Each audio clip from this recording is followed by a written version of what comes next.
बच्चों last class में आपने क्या किया था कि scalar product of two vectors पढ़ा था, जिसको हमने डॉट प्रोडक्ट भी कहा था। तो स्केलर प्रोडक्ट का मतलब हो गया कि A dot B last time, है ना। इस डॉट के कारण इसको हम डॉट प्रोडक्ट भी कहते हैं। तो जब दो वेक्टर की कुछ ऐसे मल्टीप्लाई करें, प्रोडक्ट लें कि जो नई क्वांटिटी आए वो एक स्केलर क्वांटिटी है, मतलब जिसमें डायरेक्शन की जरूरत नहीं है, तो उस टाइप के जो प्रोडक्ट को, दोनों के प्रोडक्ट को हम क्या कहेंगे, स्केलर प्रोडक्ट कहते हैं। और याद होगा ए डॉट बी क्या होता था, magnitude of A magnitude of B into cos theta होता था, ठीक है।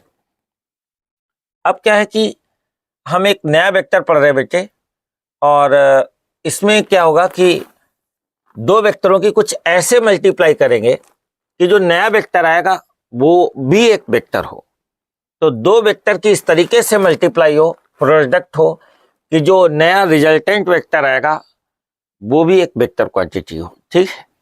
तो जैसे वेक्टर ए है, वेक्टर बी है, इन दोनों का क्रॉस कर दिया तो एक नया वेक्टर तैयार हुआ। तो ए और बी का क्रॉस कर दिया तो एक नया वेक्टर आ गया, ए क्रॉस बी आ गया, आपका ये आ गया, ठीक।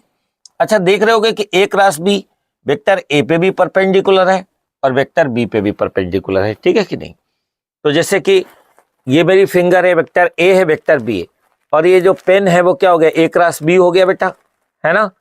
तो ये ए क्रॉस बी क्या है, इस इधर वाली फिंगर, मिडिल फिंगर पे भी परपेंडिकुलर है और फोर फिंगर पे भी परपेंडिकुलर है, ठीक है। तो वेक्टर ए और वेक्टर बी पे ए क्रॉस बी क्या हो गया, इन दोनों वेक्टरों पे परपेंडिकुलर है। एन कैप एक यूनिट वेक्टर है। हमने एक एन कैप यूनिट वेक्टर इस तरीके से कंसीडर किया है कि वो ए क्रॉस बी के अलोंग ही है यूनिट वेक्टर।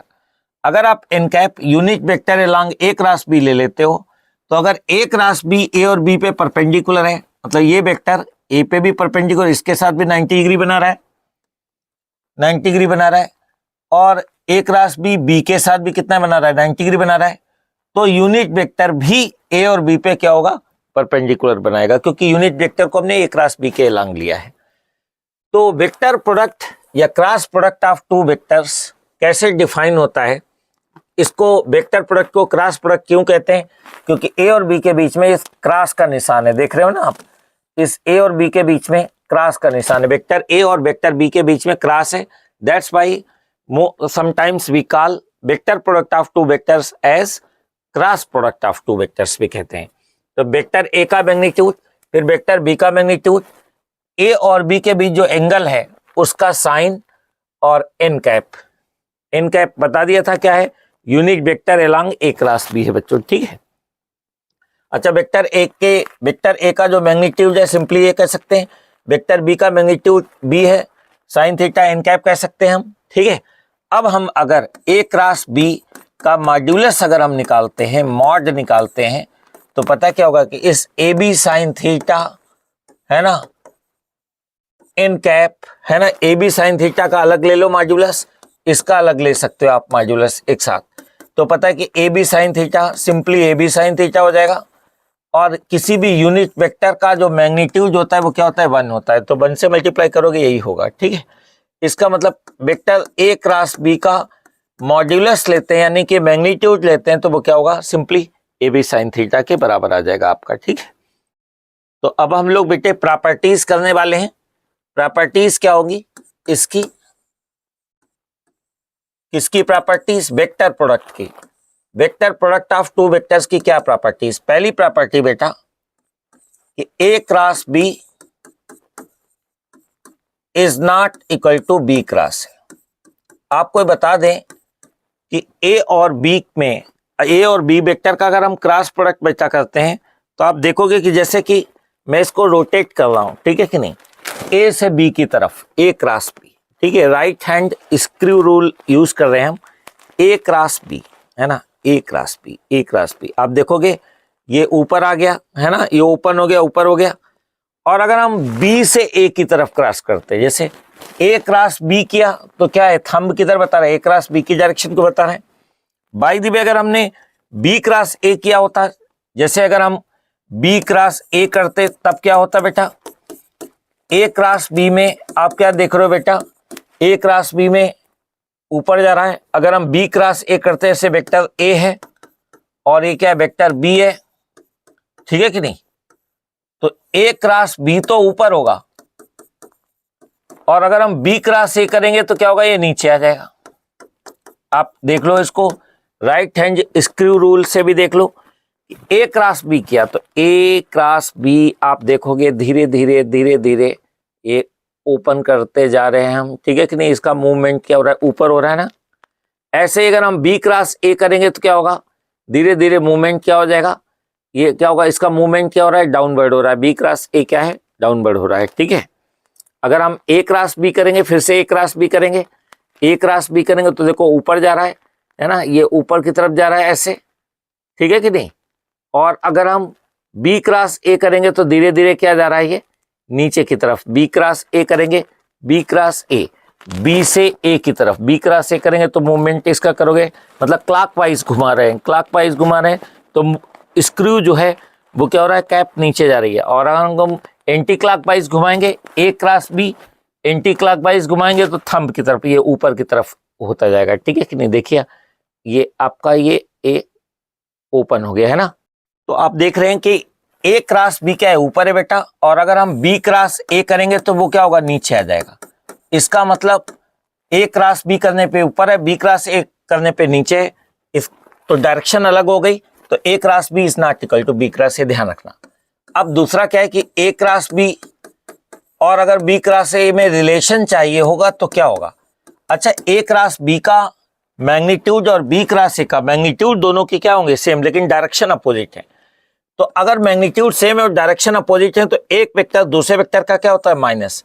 आप ऐसे भी समझ सकते हो, बी क्रॉस ए नीचे अगर माइनस लगा दोगे तो ये पलट के क्या होगा, ऊपर हो जाएगा, ठीक है कि नहीं।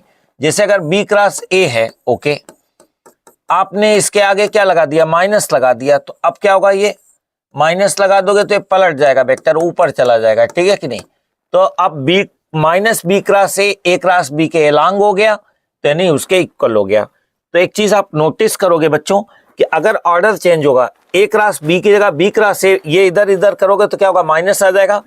तीसरी चीज ये है, किसी वेक्टर का क्रॉस प्रोडक्ट करोगे, अगर आप ए क्रॉस बी प्लस सी अगर कर दोगे तो ए का बी के साथ क्रॉस प्रोडक्ट प्लस क्या होगा, ए का सी के साथ क्रॉस प्रोडक्ट करोगे आप, ठीक है कि नहीं।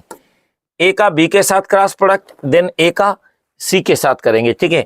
तो ये लॉ ऑफ डिस्ट्रीब्यूशन को ओबे कर रहा है, कौन सा, लॉ ऑफ डिस्ट्रीब्यूशन, ठीक है, या डिस्ट्रीब्यूटिव लॉ को ओबे कर रहा है। क्या, कौन ओबे कर रहा है, क्रॉस प्रोडक्ट, ठीक है, डिस्ट्रीब्यूटिव लॉ को ओबे कर रहा है, लेकिन कम्यूटेटिव लॉ को ओबे नहीं कर रहा है। लॉ ऑफ कम्यूटेशन नहीं हो, जैसे स्केलर में क्या करते थे, 2 इंटू 3 इक्वल टू क्या होता था, सिंपली 3 इंटू 2, लेकिन यहाँ A cross B is not equal to B cross A. I hope ये चीज समझ में आ रही होगी बच्चों आप लोगों को, ठीक है। तो ये थर्ड प्रॉपर्टी है। देन इसके बाद हम क्या करते हैं कि थर्ड प्रॉपर्टी के बाद बेटा फोर्थ प्रॉपर्टी में कि किसी वेक्टर का खुद के साथ क्रॉस प्रोडक्ट क्या होगा, ठीक है। जैसे ए क्रॉस ए का ए के साथ क्रॉस प्रोडक्ट क्या होगा, मैग्नीट्यूड ऑफ ए, फिर दूसरे का मैग्नीट्यूड ले लीजिए आप, वेक्टर ए खुद वेक्टर ए के साथ कितना एंगल बना रहा है, दोनों ए और ए क्या बनाएंगे, 0 डिग्री बनाएंगे। तो magnitude of first vector, magnitude of second vector, दोनों के बीच जो एंगल है sin 0। यूनिट वेक्टर का हमें आइडिया नहीं है कि किस डायरेक्शन होगा क्रॉस करने पे, तो हमने एन कैप कह दिया। बट ये जो sin 0 डिग्री है ना, ये sin 0, इसकी वैल्यू क्या होगी, 0 होगी। वो 0 इस सबकी मल्टीप्लाई करके क्या कर देगा बेटा, 0 कर देगा, तो इक्वल टू क्या हो जाएगा, 0 वेक्टर आ जाएगा।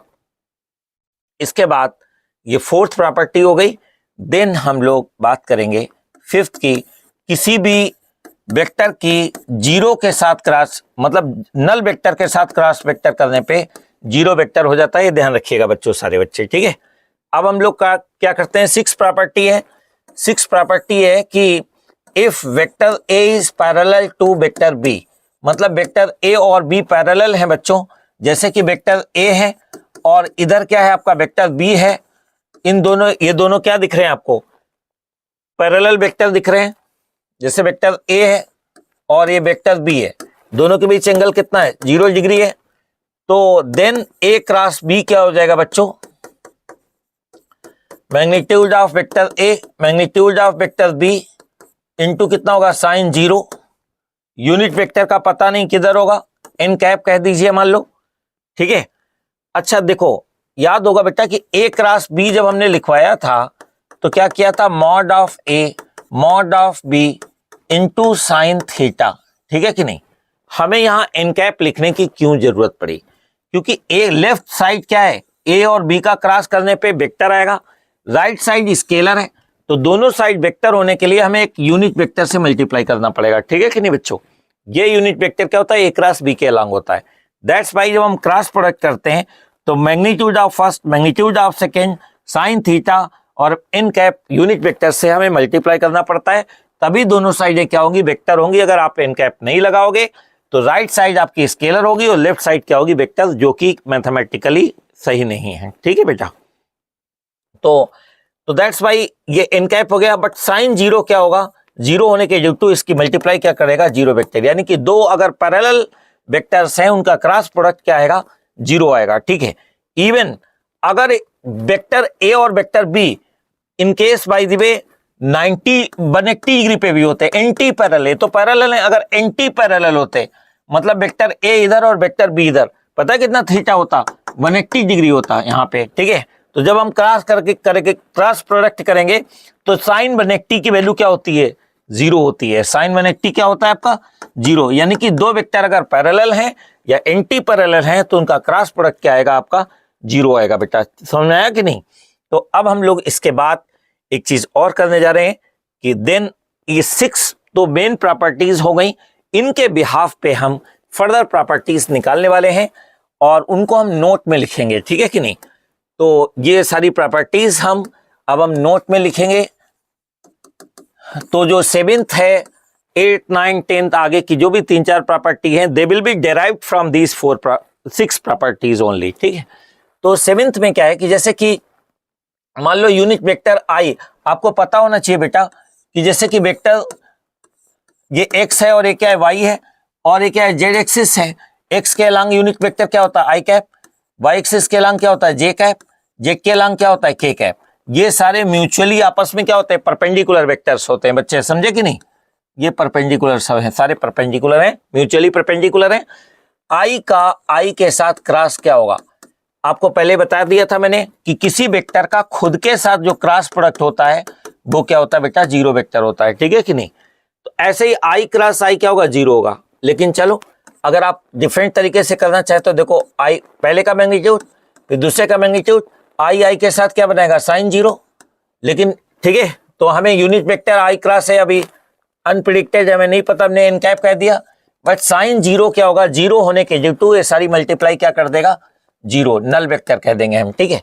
ऐसे ही हम जे क्रॉस जे क्या कह देंगे, हम जीरो वेक्टर कह देंगे। के क्रॉस के क्या कह देंगे, हम जीरो वेक्टर कह देंगे, ठीक है बेटा। 8th में आई कैप क्रॉस जे क्या होगा, I cross J magnitude of I cap magnitude of J cap into sine 90। I और जे का अगर क्रॉस करोगे तो पहले का मैग्नीट्यूड दूसरे का मैग्नीट्यूड साइन 90, ठीक है। आई और जे का क्रॉस करने पे एक और वेक्टर आएगा, वो वेक्टर इन आई और जे दोनों पे परपेंडिकुलर होना चाहिए।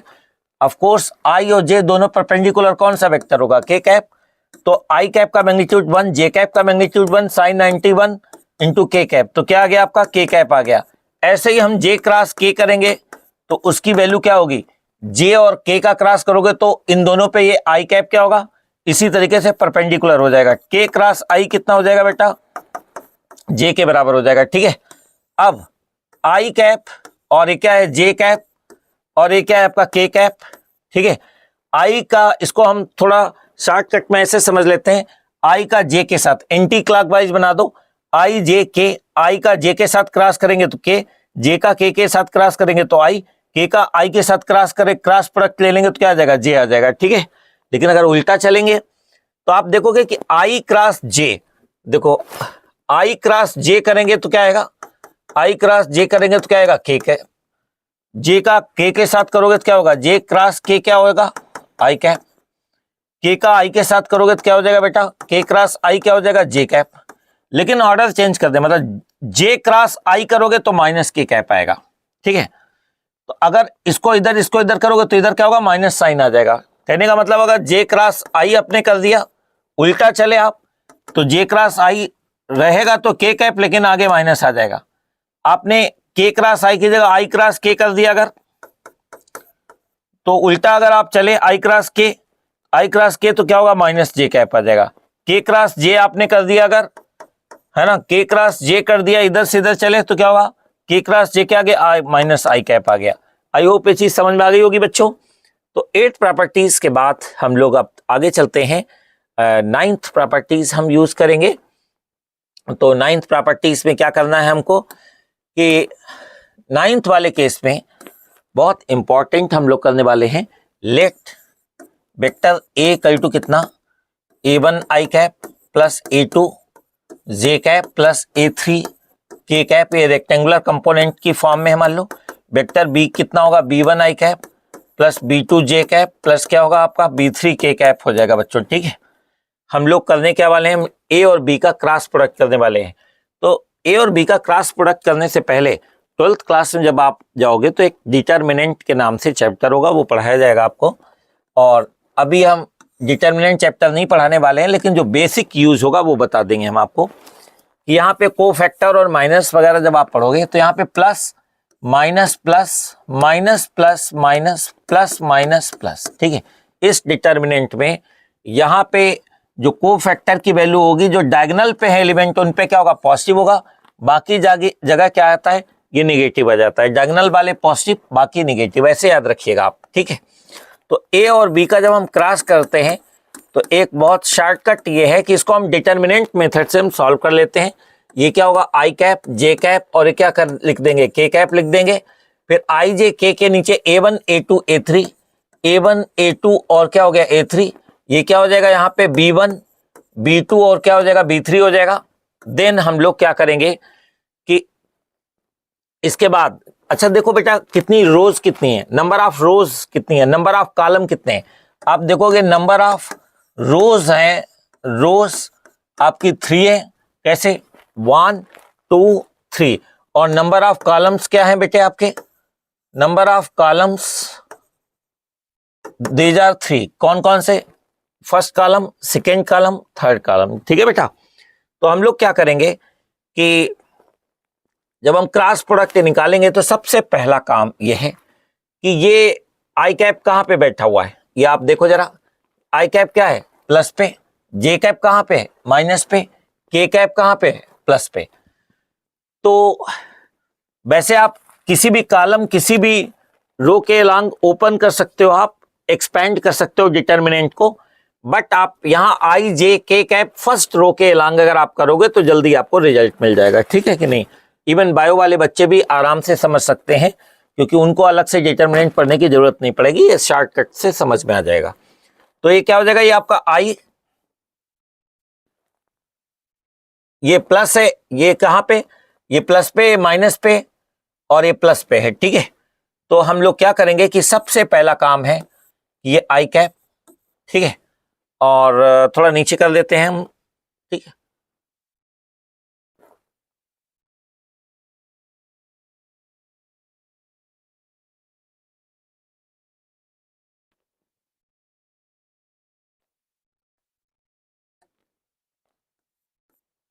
ये आई कैप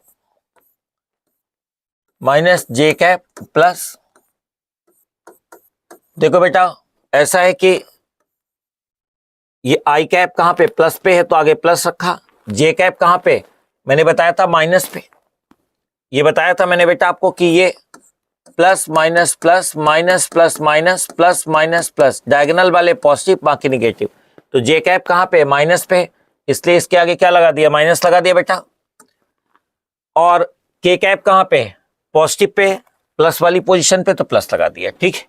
अब हम लोग क्या करेंगे कि जब हम आई कैप की बात करेंगे बच्चों, आई कैप की, तो आई कैप को टच करने वाला ये कॉलम और ये रो हटा दो, इसको टच करने वाला ये कॉलम और ये रो, इस आई कैप को टच करने वाला कॉलम और रो हटा दीजिए, क्या होगा, a2b3 minus a2b3 minus b2a3 हो जाएगा। तो यानी कि a2b3 माइनस b2a3 हो जाएगा।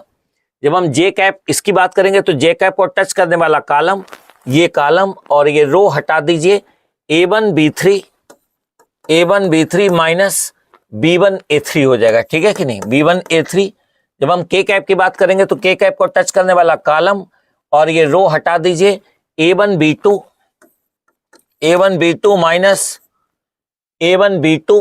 माइनस B1 A2 हो जाएगा बेटा। तो इस तरीके से आपने क्या किया, A क्रॉस B निकाल लिया, ठीक है कि नहीं। बाय द वे आपसे पूछा जाता कि A और B पे जो यूनिट वेक्टर है वो निकालो, तो क्या करोगे कि A और B का पहले क्रॉस ये तो निकाल ही लिया, इसके मैग्नीट्यूड से आप क्या करोगे, डिवाइड करोगे तो क्या आ जाएगा, A क्रॉस B भी आ जाएगा बच्चों, ठीक है। अब हम लोग क्या करते हैं, मैं एक एग्जाम्पल से इसको करके दिखा रहा हूं बच्चों, जिससे आपको ये चीज क्लियर हो जाए। तो आपको क्वेश्चन ये दे दिया गया कि if vector A equal to 2i cap plus j cap minus 3k cap and B vector equal to i cap plus j cap plus 2k cap, ठीक है। Then find a unit vector perpendicular to vector A and B, ठीक है कि नहीं। तो कहने का मतलब है कि A वेक्टर ये होगा मान लो और B वेक्टर ये होगा। पहले तो आप क्या करोगे बच्चों, A और B का क्रॉस निकालोगे तो क्या होगा, ये A क्रॉस B आएगा, है ना। A और B का क्रॉस निकालोगे और यूनिट वेक्टर क्या होगा, इन दोनों पे परपेंडिकुलर डायरेक्शन में होगा n कैप, ठीक है कि नहीं। तो A क्रॉस B कितना हो जाएगा आपका, देखो बेटा वेक्टर A है आपका कितना है, 2i cap plus j cap minus 3k cap है, और B वेक्टर कितना है आपका, i cap plus j cap plus कितना है 2k कैप है। सबसे पहले लिख दें, ठीक है। तो A क्रॉस B मैंने बताया था कैसे निकालेंगे हम। सबसे पहला काम i cap j cap k cap ऐसे लिखा, फिर A1 A2 A3, A1 कितना है यहाँ पे 2, A2 कितना है 1, A3 कितना है -3, B1 कितना है 1, B2 कितना है 1, B3 कितना है 2। तो A1 A2 A3 B1 B2 B3 ये आ गया बेटा। तो अब हम क्या करेंगे इसके आगे कि हम i कैप, मैंने बताया था आपको ऐसे i कैप लिखेंगे, i कैप प्लस वाली पोजीशन पे, j कैप कहां पे है, j कैप माइनस वाली पोजीशन पे, प्लस k कैप क्या होगा, k कैप पॉजिटिव वाली पोजीशन पे है, ठीक है। तो i कैप को टच करने वाला कॉलम और रो हटा दो, 2 की 1 से मल्टीप्लाई 2 माइनस 2 में से माइनस क्या होगा, 2 1 जा 2, इसकी मल्टीप्लाई में से इसकी मल्टीप्लाई में से मल्टीप्लाई करना, 2 और 1 की मल्टीप्लाई 2 में से 1 और -3 की मल्टीप्लाई क्या होगी, -3, तो माइनस माइनस क्या हो जाएगा, ये प्लस हो जाएगा ना बेटा। फिर जब हम जे कैप की बात करेंगे तो जे कैप को टच करने वाला कॉलम, ये कॉलम और ये रो हटा दो, 2 2 जा कितना हो गया 4 हो गया बेटा, 2 2 जा 4, उसमें से 1 और -3 की मल्टीप्लाई क्या होगी, -3, तो माइनस माइनस क्या होगा +3। एक्चुअली 2 2 जा कितना है 4, माइनस 1 और -3 की मल्टीप्लाई क्या होगी -3, तो माइनस माइनस क्या होगा प्लस।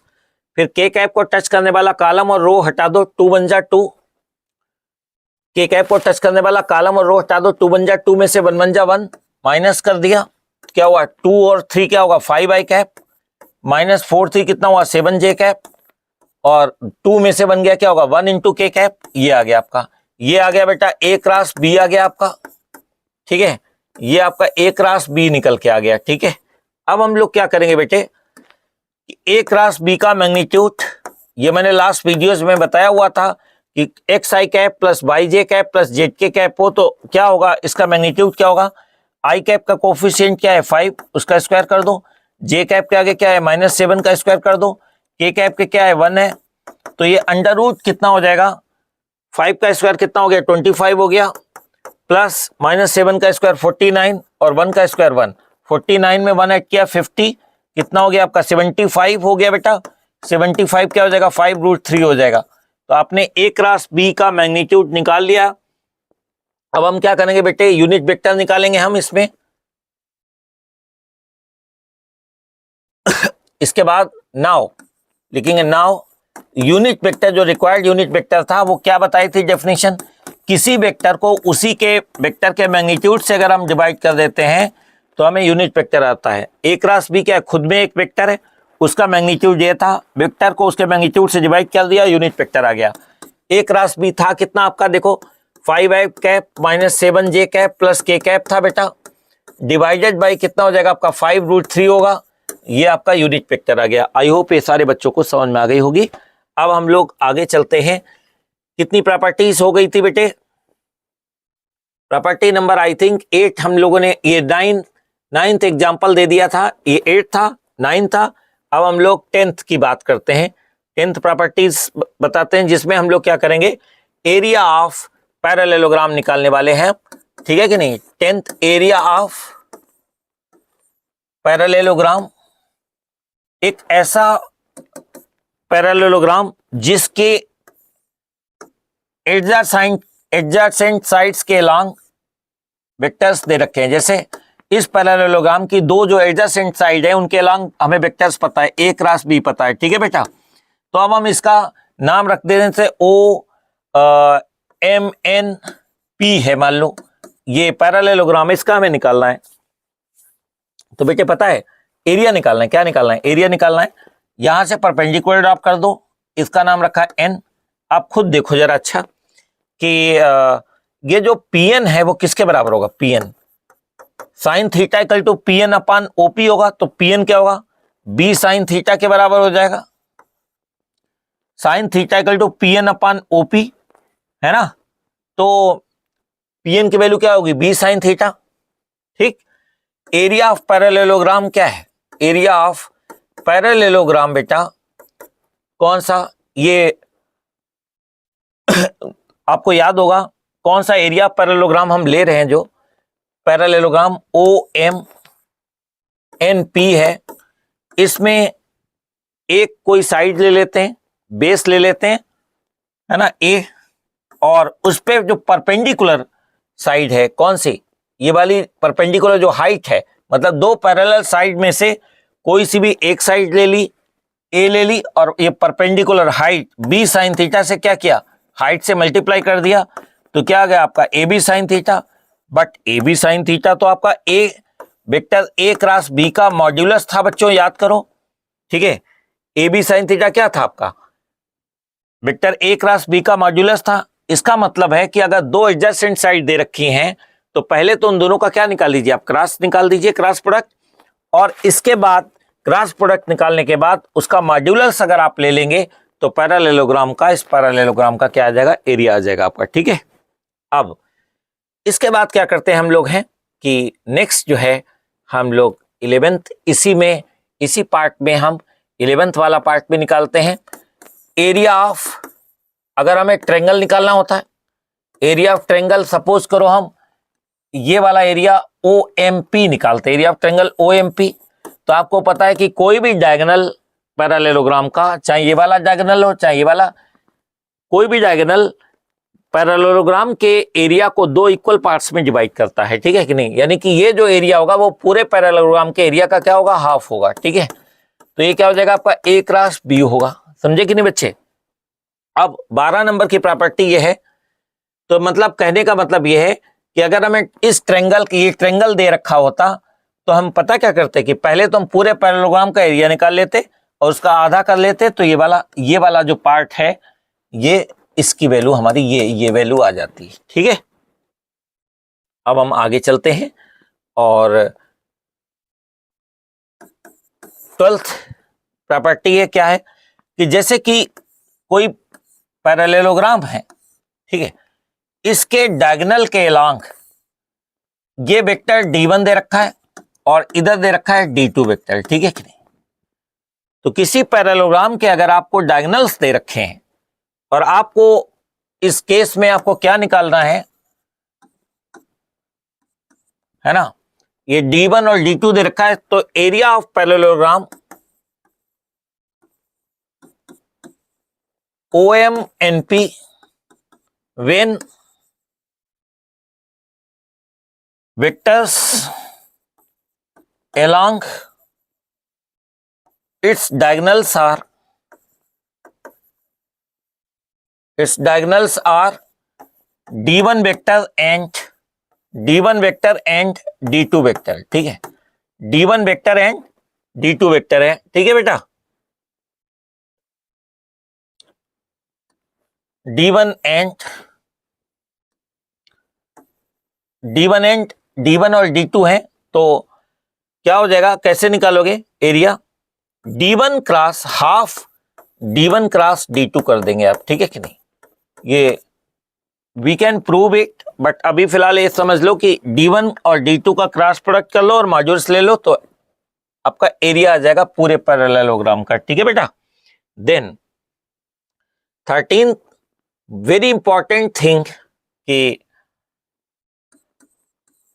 सपोज एक बॉडी है, ठीक है, और इसके ये किसी एक्सिस के अबाउट रोटेट हो रही है, ठीक है। हम यहाँ पे फोर्स अप्लाई कर रहे हैं, हम एक फोर्स अप्लाई कर रहे हैं, ये F हमने फोर्स अप्लाई किया, ये F वेक्टर फोर्स अप्लाई कर रहे हैं बेटा, और ये बॉडी इस O पॉइंट के अबाउट क्या हो रही है, रोटेट हो रही है, ठीक है। ये पॉइंट ऑफ कांटेक्ट है और O वो पॉइंट है जिसके अबाउट ये बॉडी रोटेट हो रही है। जरूरी नहीं O ओरिजिन हो, बेटर है हम क्या करते हैं, इसको O की जगह कोई और पॉइंट ले लेते हैं, ठीक है।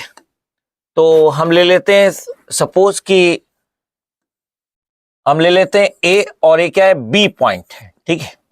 तो A से लेके B तक ये जो AB वेक्टर है, ये AB वेक्टर, ये R वेक्टर कह देते हैं।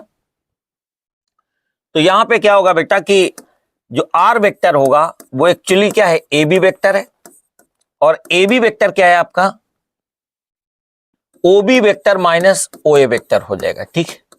मतलब position vector of B minus position vector of A। Suppose करो कि A के कोऑर्डिनेट अगर क्या है आपके x1, y1, z1 है, और B के कोऑर्डिनेट x2, y2, z2 है।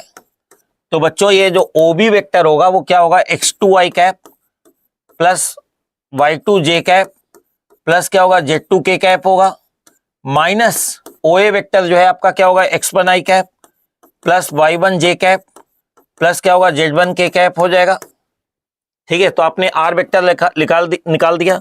नाउ टॉर्क जो है, या मूवमेंट ऑफ फोर्स भी कह सकते हो, टॉर्क टाउ जो है, टॉर्क भी कह सकते हो या मूवमेंट ऑफ फोर्स भी कह सकते हो बच्चों, ठीक है। तो that is given by R cross क्या हो जाएगा, F। तो इस R वेक्टर और F का हम क्या करेंगे, क्रॉस प्रोडक्ट करेंगे। अच्छा, F वेक्टर भी कुछ ना कुछ ऐसे दे रखा होगा, सपोज करो कि fx i cap plus fy j cap plus fz k cap, मतलब एक तरीके से कुछ ऐसे दे रखा होगा जैसे 2i cap plus 3j cap plus 4k cap, ये ऐसे मतलब वेक्टर रेक्टेंगुलर कंपोनेंट फॉर्म में दे रखा होगा, इस तरीके से सपोज करो, ठीक है। तो हम क्या करेंगे, जो R वेक्टर निकाला हमने, ये R वेक्टर और इस वेक्टर का क्रॉस प्रोडक्ट कर देंगे, तो इस फोर्स का इस एक्सिस के अबाउट, इस पॉइंट के अबाउट क्या होगा, जो टोटल रोटेशनल इफेक्ट होगा, यानी कि जो टार्क होगा वो आ जाएगा आपका, कैलकुलेट हो जाएगा, ठीक है। तो ऐसे आप क्या कर सकते हो, आप टार्क की वैल्यू निकाल सकते हैं आप। तो ये मेन पॉइंट्स थे हमने क्रॉस प्रोडक्ट के, ये मैंने आपको करा दिए। इनके बिहाफ पे आपको बहुत सारे क्वेश्चंस आपसे सॉल्व हो जाएंगे। अब हमने सारे पूरे 10 वीडियोस वेक्टर्स पे बना दिए। 11th वीडियो में क्या होगा कि करीबन मैं 50 क्वेश्चन मैराथन, कम से कम 2-2.5 घंटे का पूरा एक साथ में वीडियो डालने वाला हूं। और आप लोग मेरे चैनल को सब्सक्राइब अगर नहीं किया है तो उसको सब्सक्राइब कर दें। आपके हाफ ईयरली एग्जाम्स आने वाले हैं, आपको बहुत हेल्प मिलेगी, और उन 50 क्वेश्चंस के बिहाफ पे आपको सारे वेक्टर से रिलेटेड हर टाइप की प्रॉब्लम्स आपकी कवर हो जाएगी। जय भारत, जय हिंद बच्चों।